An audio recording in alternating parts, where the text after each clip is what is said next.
Hai Sobat Makan, di video ini Mimin ingin melanjutkan cerita One Punch Man Season 3. Bagi sobat yang ingin melihat Season 3 secara urut, sobat bisa lihat playlist yang sudah Mimin buat. Di sana sudah Mimin urutkan chapternya. Sebelum ke video yang lebih lanjut, bantu Mimin dengan like dan subscribe-nya ya. Dan jangan lupa loncengnya juga. Sebelumnya perlu Mimin ingatkan, ini spoiler ya. Bagi yang hanya menikmati animenya saja dan gak mau kena spoiler, bisa tutup video ini sekarang. Lihat dikit-dikit juga boleh. Kita lanjutkan alur cerita manga One Punch Man garapan Murata Sensei pada chapter ke-136.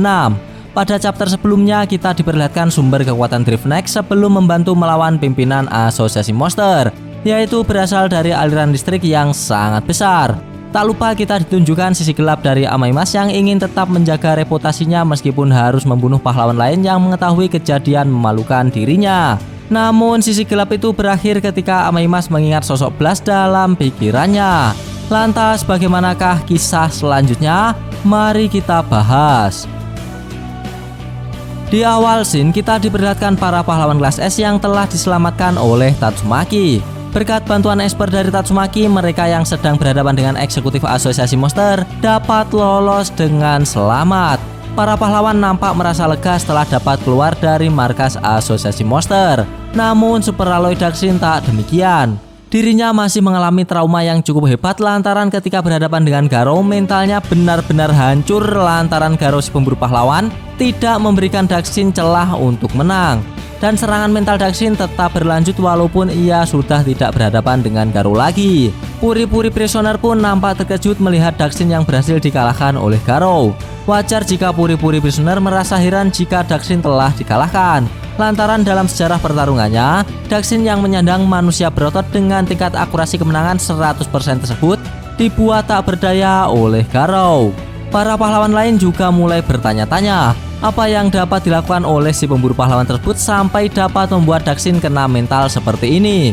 Dan dengan terbata-bata Daxin menjelaskan jika Garou masih hidup dan kemungkinan besar ia akan muncul dan menyerang kembali. Dan saat Garou datang pada saat itu, ia meyakini tidak akan ada seorang yang dapat menandinginya. Daxin juga menceritakan pertarungannya dengan Garou.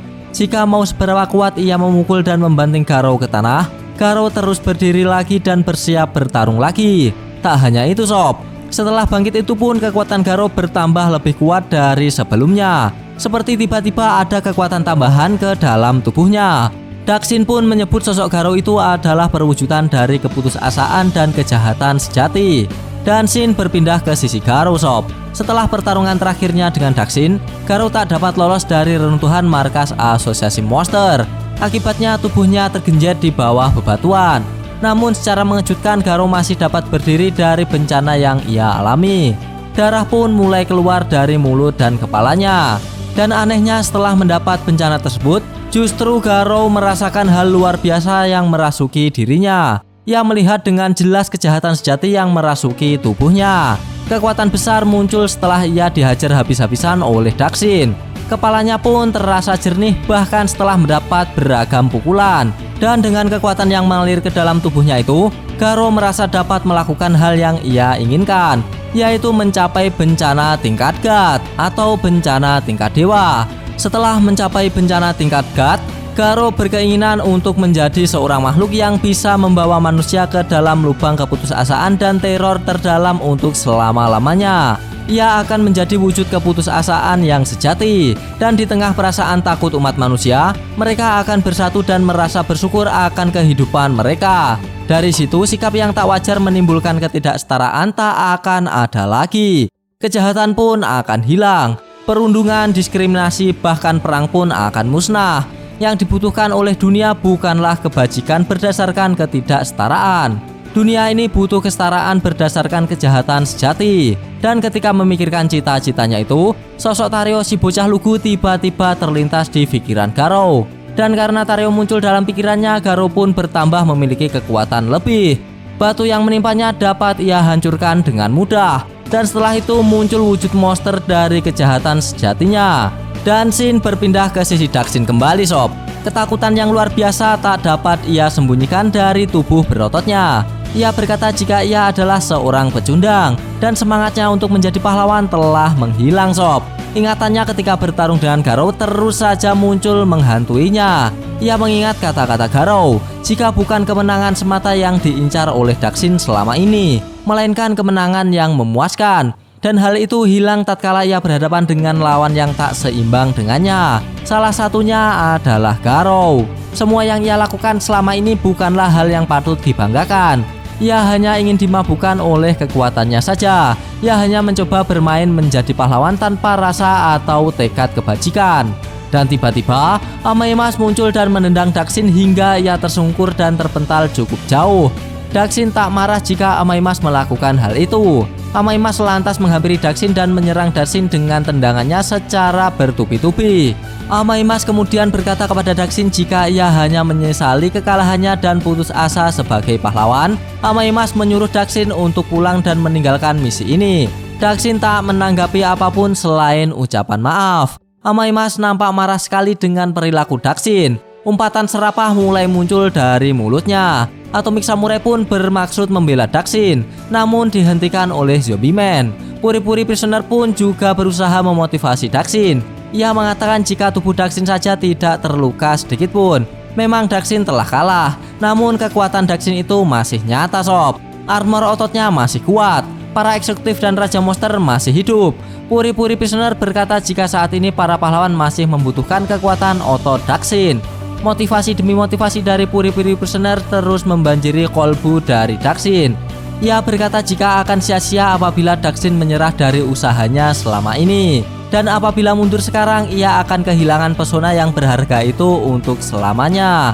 Motivasi yang dilancarkan oleh Puri-Puri Prisoner nampak membuat mental Daxin sedikit lebih baik. Amaymas pun juga tak menyanggah perkataan Puri-Puri Prisoner. Ia mengatakan jika otot-otot Daxin itu adalah bukti jika Daxin sudah menang dalam hidupnya.